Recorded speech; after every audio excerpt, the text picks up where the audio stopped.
Welcome science point पर दोबारा। आज अपने भूगोल में एक चीज पढ़ने जा रहे हैं, वो है लौह इस्पात उद्योग भारत के संदर्भ में। ठीक है ना।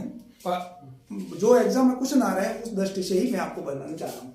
एक तो लौह इस्पात उद्योग है, वो आधारभूत उद्योग है। आधारभूत उद्योग क्यों? क्योंकि बाकी वाले उद्योग सारे के सारे इसी पे डिपेंड है। जहां ये उद्योग स्थापित होगा, दूसरे उद्योग अग्र और पक्ष कड़ी के रूप में यहाँ स्थापित हो जाएंगे। दूसरे लौह इस्पात उद्योग से जो भी चीज बनती है दूसरे उद्योगों में काम आती है कि नहीं आती है। और किसी भी देश के औद्योगिकरण की नींव है ना, वो इससे स्थापित होती है।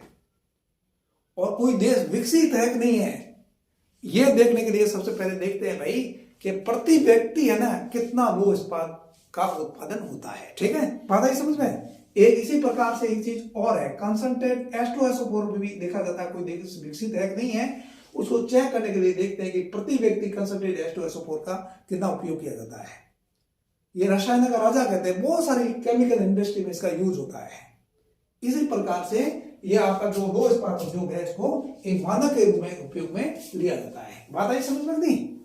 अब अपन लोग आज केवल यही पढ़ेंगे कि भारत में लौह इस्पात के उद्योग के कारखाने कहाँ कहाँ हैं, ठीक है, और कब स्थापित किए गए थे और इसकी शुरुआत कब हुई थी, ये अपन यहाँ से शुरुआत करेंगे। ठीक है ना, क्योंकि ये क्वेश्चन लगभग हर एग्जाम में पूछा जाता है। ठीक है ना। एक मेरे को व्यक्ति ने बताया, उसका एक क्वेश्चन था, अगर ये सही हो जाता मान लीजिएगा तो उसका कभी सिलेक्शन हो जाता है। एक क्वेश्चन की वजह से वो पीछे रह गया है।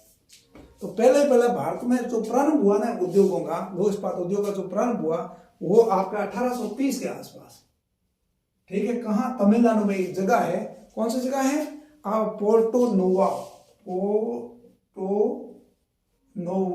पोर्टो नोवो करके जगह है, वहां पर इसकी शुरुआत हुई थी। लेकिन ये प्रयास था ना वो असफल रहा। ठीक है। इसके बाद में दूसरा नंबर, पहले नंबर पे ये हुआ और दूसरे नंबर पर 1870 के आसपास। ठीक है ना। झरिया के निकट एक उल्टी जगह, झरिया कहाँ? झारखंड में। जरा से झरिया और जरा से झारखंड। ठीक है ना। झरिया कोयले के उत्पादन के लिए जाना जाता है। झरिया हुआ, रानीगंज हुआ, है ना, ये कोयले के लिए जाना जाता है। झरिया है झारखंड में, रानीगंज है आपके पश्चिम बंगाल में। ठीक है ना।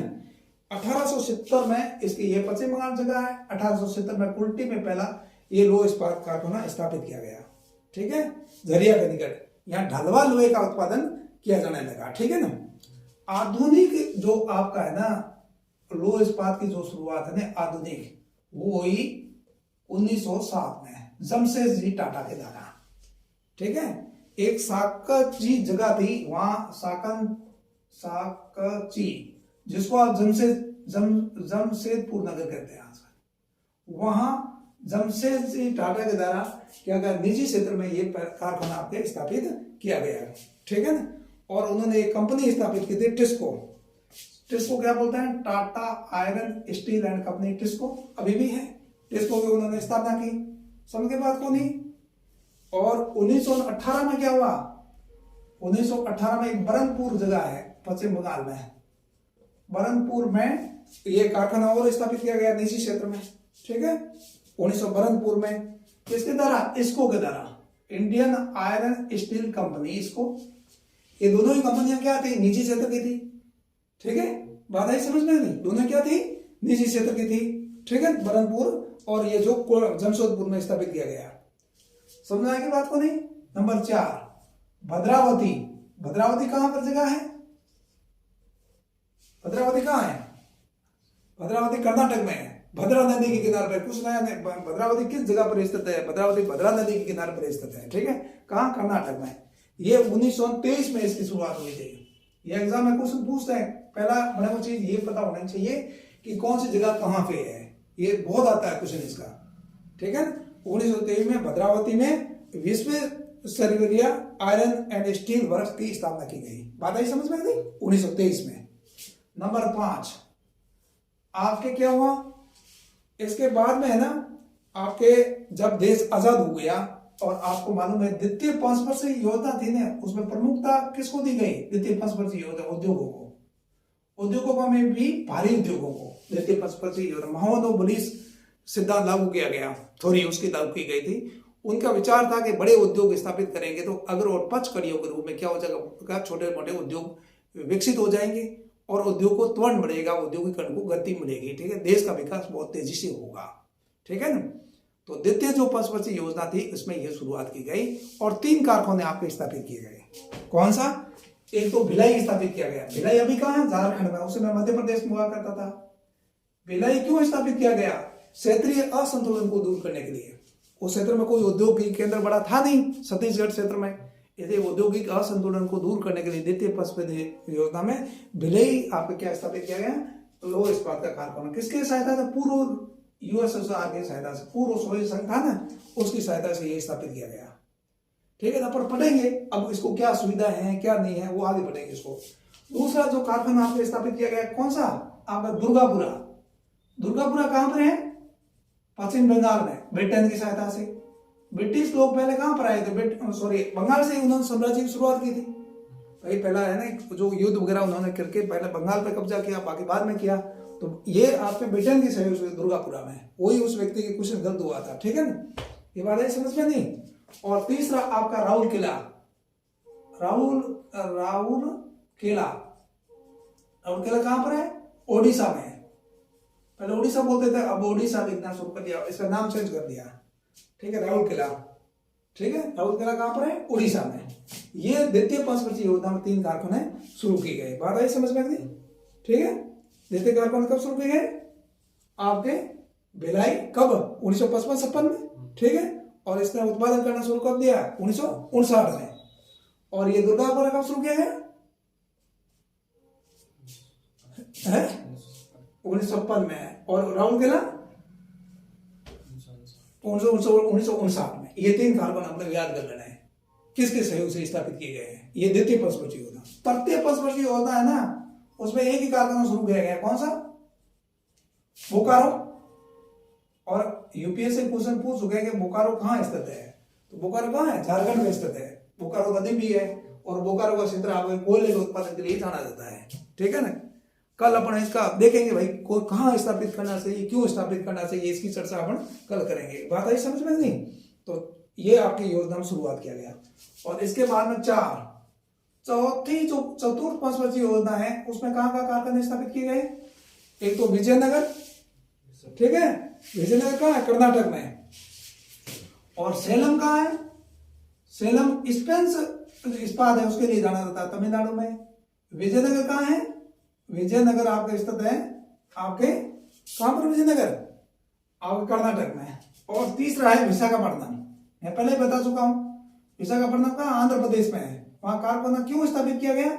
इसलिए स्थापित किया गया कि ये जो बस्तर में आपको बेलाडीला जो खान है ना, वहां से निर्यात होता है जापान को लोहा। तो जापान ने वहां से विशाखापट्टनम तक रेल की पटरी बिछा दी, तो वहां तक लोहा जाता ही है। और वहां पर आयात की सुविधा उपलब्ध है। कोयला वगैरह ऑस्ट्रेलिया से मंगा लेते हैं बाहर से, अच्छा कोयला। और इसलिए वहां पर लौह इस्पात कारखाना स्थापित कर दिया गया। तो ये चतुर्थ में सेलम, विजयनगर और विशाखापट्टनम में क्या है? लौह इस्पात के कारखाने स्थापित कर दिए गए। बात आई समझ में? नहीं। ठीक है, अब तुम देखना इसके बाद में। तो आज सबसे इंपॉर्टेंट ये अपने को क्या करना है, इसको मैप में इसको आपको मैप बनाना है। मैप के अंदर इसको क्या कर देना है? पुटअप कर देना है। ठीक है ना, जैसे यूं गया। अब मेरी भी प्रैक्टिस इतनी अच्छी है नहीं। ठीक है, ये और वैसे भी उत्तर भारत में बहुत कम है। आप यहां से, और दक्षिण भारत से भी आप शुरुआत कर सकते हो। यहाँ ये किया, ये यूं। ठीक है, और ये आपका कर दिया सेलम यहाँ। ठीक है, और अब भद्रावती यहाँ, विजयनगर आपका कर्नाटक में यहाँ इस साइड में ही। और इसके बाद में आपके क्या है? विशाखापट्टनम आंध्र प्रदेश में, भिलाई यहाँ छत्तीसगढ़ में, और आपके उड़ीसा में क्या? राउरकेला। और ये यहाँ पर कौन लगेगा? आपके दुर्गापुरा। इस तरीके का। ठीक है ना, यूं मैप बना के इसको पढ़ना चाहिए तो फटाफट याद हो जाएगा। और मैप के बिना तो भूगोल होती भी नहीं। आप क्वेश्चन आंसर दो, मान लो आपको पूछेगी भारत में लौह इस्पात के उद्योग की स्थापना का वर्णन करते हुए इसके प्रमुख औद्योगिक केंद्रों का वर्णन करिए। तो पहले आपको सभी औद्योगिक केंद्र है, मतलब उसके जो केंद्र है ना लौह इस्पात के, वो मैप में दर्शाई देने हैं, फिर उनके बारे में बता देना है। बात आई समझ में? नहीं। 1937 में क्या कर दिया गया? कुल्टी और हीरापुर। 1937 में कुल्टी पहला एवं हीरापुर हीरापुर किसको दे दिए गए, इसको को दे दिए गए, ठीक है ना। और 1953 में बरनपुर को भी इसको को मतलब क्या है दे दिया गया। और तीनों कंपनियां कुल्टी, बरनपुर और हीरापुर, बरनपुर, कुल्टी, बरनपुर, हीरापुर इसको के पास है, ठीक है। ये क्वेश्चन यूपीएससी में आ चुका है। कुल्टी, बरनपुर और ये क्या बोलते हैं हीरापुर किसके लिए प्रसिद्ध है, तो किसके लिए प्रसिद्ध है, लौह इस्पात उद्योग के लिए प्रसिद्ध है, ठीक है। एक यूं तो छोटी छोटी इकाइयां है ना, आपके कब 100-200 एक है भारत में लौह इस्पात की, ठीक है ना। एक गोपालपुरा, ये यूपीएससी में आ चुका है भूगोल में, आपको गोपालपुरा उड़ीसा में है, ये भी कारखाना लौह इस्पात का छोटे स्तर पर। एक पारादीप वहां का बंदरगाह उड़ीसा का, ठीक है ना, वो सारे का सारा समझ गए बात को नहीं है, ये सारे के सारे वहां के केंद्र है। अब एक क्वेश्चन और है कि लौह इस्पात में भारत का स्थान कौन सा है। भारत का स्थान किसी समय में तीसरा था, और अब कुछ दिनों पहले ऐसा न्यूज आया है, आर्थिक सर्वे देख करके आपको अच्छे तरह करवाएंगे, लेकिन बता रहे हैं कि दूसरे स्थान पर पहुंच गया है, ठीक है ना। और ये जो सेलम जो है ना आपका तमिलनाडु का केंद्र, वो तमिलनाडु का सेलम जो केंद्र है वो आपके स्पंज लौह इस्पात के लिए प्रसिद्ध है, ठीक है ना। बात आई समझ में नहीं। अब इसके बाद में कल अपन देखेंगे लौह इस्पात, अब भारत में लौह इस्पात उद्योग कहाँ कहाँ स्थापित किए गए हैं, क्यों स्थापित किए गए हैं। भिलाई स्थापित यहाँ क्यों किया गया, भिलाई में लौह इस्पात कारखाना, और राउरकेला में क्यों स्थापित किया गया, और क्या कहते हैं बोकारो में क्यों स्थापित किया गया।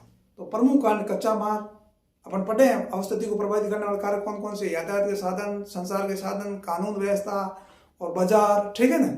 वो सारी चीजें तो कल प्रत्येक अपना अलग अलग इसको देखेंगे। Thank you, okay.